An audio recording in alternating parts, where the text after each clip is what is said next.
കേരളത്തിൽ എല്ലായിടത്തും മഴ ദുരന്തം വിതയ്ക്കുകയാണ്. അടുത്ത 3 മണിക്കൂറിലേക്ക് റെഡ് അലർട്ട് ഉണ്ട്. വടക്കൻ ജില്ലകളിൽ നിന്നോ തെക്കൻ ജില്ലകളിൽ നിന്നോ മധ്യ കേരളത്തിലെ ജില്ലകളിൽ നിന്നോ വ്യത്യാസമില്ലാതെ ശക്തമായ മഴ ഇന്നലെ ഉണ്ടായി. ഇപ്പോൾ മഴ അല്പം മാറി നിൽക്കുകയാണ്. കോട്ടയം, ഇടുക്കി ജില്ലകളിൽ കനത്ത നാശനഷ്ടം ഉണ്ടായിരിക്കുന്നു. മറ്റിടങ്ങളിൽ വെള്ളക്കെട്ട് ഉണ്ട്. കണ്ണൂരിന്റെ മലയോര മേഖലകളിലും കനത്ത മഴ പെയ്തുകൊണ്ടിരിക്കുകയാണ്.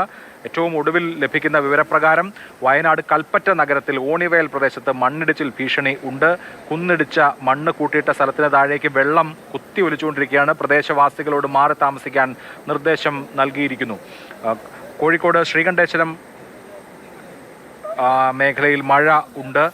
തൃത്താല വെള്ളിയാങ്കല്ല് റെഗുലേറ്റർ കം ബ്രിഡ്ജിന്റെ 20 ഷട്ടറുകൾ തുറന്നിരിക്കുന്നു. ഭാരതപ്പുഴയ്ക്ക് സമീപത്ത് താമസിക്കുന്നവർക്ക്, ഭാരതപ്പുഴയുടെ തീരത്ത് താമസിക്കുന്നവർക്ക് ജാഗ്രതാ നിർദ്ദേശം നൽകിയിട്ടുണ്ട്. കേന്ദ്ര കാലാവസ്ഥാ വകുപ്പ് കാസർഗോഡ് ജില്ലയിൽ റെഡ് അലർട്ട് പ്രഖ്യാപിച്ച സാഹചര്യത്തിൽ റാണിപുരം ഹിൽ സ്റ്റേഷനിലേക്കുള്ള വിനോദസഞ്ചാരത്തിന് നിയന്ത്രണം ഏർപ്പെടുത്തിയിട്ടുണ്ട്. മംഗലം ഡാമിലെ അണക്കെട്ടുകൾ തുറന്നിരിക്കുന്നതിന് ഷട്ടറുകൾ തുറന്നിരിക്കുന്നു. രാവിലെ 10:30യോടെയാണ് 5 സെന്റിമീറ്റർ വീതം 6 സ്പിൽവേ ഷട്ടറുകൾ തുറന്നിരിക്കുന്നത്. മംഗലം പുഴയ്ക്ക് സമീപത്ത് താമസിക്കുന്ന ആളുകളും ജാഗ്രത പുലർത്തണം. അപ്പോൾ വിവിധ നദികളുടെ കരകളിൽ താമസിക്കുന്നവർക്ക്, തീരപ്രദേശങ്ങളിൽ താമസിക്കുന്നവർക്ക് ജാഗ്രതാ നിർദ്ദേശമുണ്ട്. മംഗലം പുഴയ്ക്ക് സമീപത്ത് താമസിക്കുന്നവർക്ക് പാലക്കാട് ജില്ലയിൽ ജാഗ്രതാ നിർദ്ദേശം നൽകിയിരിക്കുന്നു. റാണിപുരം ഹിൽ സ്റ്റേഷൻ കാസർഗോഡ് അടച്ചിരിക്കുന്നു.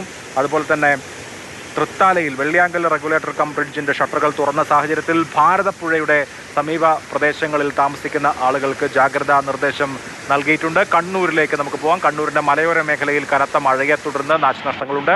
വയത്തൂരിൽ പാലത്തിൽ വെള്ളം കയറിയിരിക്കുകയാണ്. CK വിജയൻ കണ്ണൂരിൽ നിന്ന്. വിജയൻ, കണ്ണൂരിന്റെ മലയോര മേഖലകളിൽ ശക്തമായ നാശനഷ്ടമുണ്ടോ? എന്താണ് വിശദാംശങ്ങൾ? നാശനഷ്ടം പൊതുവിൽ റിപ്പോർട്ട് ചെയ്യപ്പെട്ടിട്ടില്ല. പക്ഷേ അതിശക്തമായ മഴയുണ്ട്. രാവിലെ 8 മണിയോടുകൂടി നഗരത്തിലും ഏതാണ്ട് മഴ നിർത്താതെ പെയ്യുന്നുണ്ട്. ശക്തി കുറഞ്ഞ രീതിയിലാണെങ്കിൽ കൂടിയും മഴയുണ്ട്. പക്ഷേ ഈ മലയോര മേഖലയുടെ സ്ഥിതി അതല്ല. കുറെ കൂടി ജാഗ്രത പാലിക്കേണ്ട ആവശ്യമുണ്ട് എന്ന് തോന്നിപ്പിക്കും വിധം ഉള്ള മഴ പെയ്യുന്നുണ്ട്. പ്രത്യേകിച്ച് ഈ ആറളം, അയ്യൻകുന്ന്, ഇരിട്ടി, വയത്തൂർ തുടങ്ങിയ മലയോര മേഖലകളിലാണ് ഏറ്റവും കൂടുതൽ മഴ പെയ്തിട്ടുള്ളത്. അയ്യൻകുന്നിലാണ് ഏറ്റവും ശക്തമായ മഴ ലഭിച്ചതായി കണക്കുകൾ കാണിക്കുന്നത്. ഏതാണ്ട് 110 മില്ലിമീറ്റർ മഴ പെയ്തിട്ടുണ്ട് ആ ഭാഗങ്ങളിൽ. വയത്തൂരിൽ സാധാരണ രീതിയിൽ ആ വയത്തൂരിലെ പാലത്തിൻ്റെ പൊതുവിലുള്ള സവിശേഷത കൂടിയാണത്. എങ്കിൽ കൂടിയും നല്ലൊരു മഴ പെയ്താൽ തന്നെ ആ പാലത്തിലൂടെ വെള്ളം കയറും. പക്ഷേ ഇപ്പോഴതല്ല സ്ഥിതി. കുറേ കൂടി ശക്തമായ രീതിയിൽ ഈ മഴവെള്ളം അവിടെ കയറിയിട്ടുണ്ട്. പാലത്തിൻ്റെ മുകളിലൂടെ വെള്ളം ഒഴുകുന്നുണ്ട്. ഇരിട്ടി പുഴയിലും പതുക്കെ കനത്ത മഴകൾ കാരണം വെള്ളത്തിൻ്റെ ഉയർച്ച, വെള്ളത്തിൻ്റെ ലെവൽ ഉയർന്നു വരുന്നുണ്ട്. ഈ മേഖലകളിലെല്ലാം തന്നെ ജാഗ്രത പാലിക്കുന്നതിന് വേണ്ടിയുള്ള നിർദ്ദേശങ്ങൾ ഈ തഹസിൽദാറും അതോടൊപ്പം തന്നെ വില്ലേജ് ഓഫീസ് കേന്ദ്രീകരിച്ച് നടത്തുന്നുമുണ്ട്. ഏതായാലും ഈ മഴക്കാലത്ത് ഈ മേഖലകളിലൊന്നും തന്നെ അത്ര ശക്തമായ മഴ കിട്ടിയിട്ടില്ല.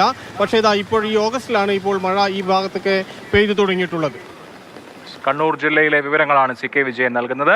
വയത്തൂർ പാലത്തിൽ വെള്ളം കയറിയിരിക്കുന്നു. മലയോര മേഖലകളിൽ മഴ ശക്തമായിട്ടുണ്ട്, വെള്ളം ഉണ്ട്. അതേസമയം നാശനഷ്ടങ്ങൾ കണ്ണൂർ ജില്ലയിൽ നിന്ന് റിപ്പോർട്ട് ചെയ്തിട്ടില്ല. കണ്ണൂർ അടക്കമുള്ള ജില്ലകളിൽ, വടക്കൻ കേരളത്തിലെ ജില്ലകളിൽ റെഡ് അലർട്ട് അടുത്ത 3 മണിക്കൂർ നേരത്തേക്ക് പറഞ്ഞിട്ടുണ്ട്.